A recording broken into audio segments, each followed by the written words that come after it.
বিশ্বকাপে দেখা গেল অবিশ্বাস্য এক ম্যাচ। ফ্রান্স বনাম ইংল্যান্ড এক ম্যাচে 10 গোল। আর এই গোল বন্যাই বদলে দিয়েছে গোল্ডেন বুটের লড়াই।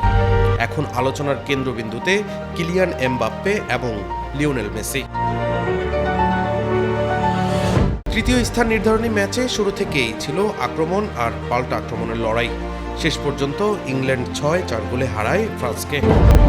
ম্যাচ জুড়ে ছিল রোমাঞ্চ, নাটকীয় গোল আর দারুণ সব আক্রমণ। তবে হারলেও আলোচনায় উঠে এসেছেন কিলিয়ান এমবাপ্পে। ফ্রান্সের হয়ে তিনি করেন 2টি গুরুত্বপূর্ণ গোল, আর সেই 2 গোলেই বদলে যায় গোল্ডেন বুটের হিসাব। এমবাপ্পের জোড়া গোলে তিনি আপাতত গোল্ডেন বুটের দৌড়ে এগিয়ে গেছেন।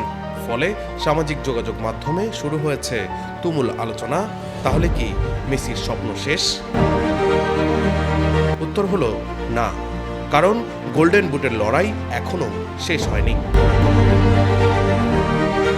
লিওনেল মেসির সামনে রয়েছে বিশ্বকাপের ফাইনাল।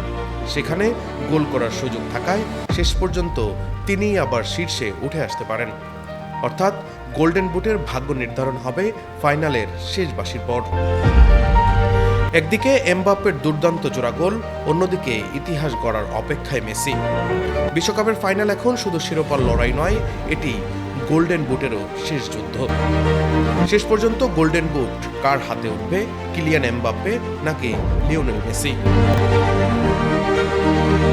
কোটি ফুটবল প্রেমীর এই প্রশ্নের উত্তর মিলবে আজকের মহারণেই। ডেস্ক রিপোর্ট, দৈনিক ডেস্টিনি।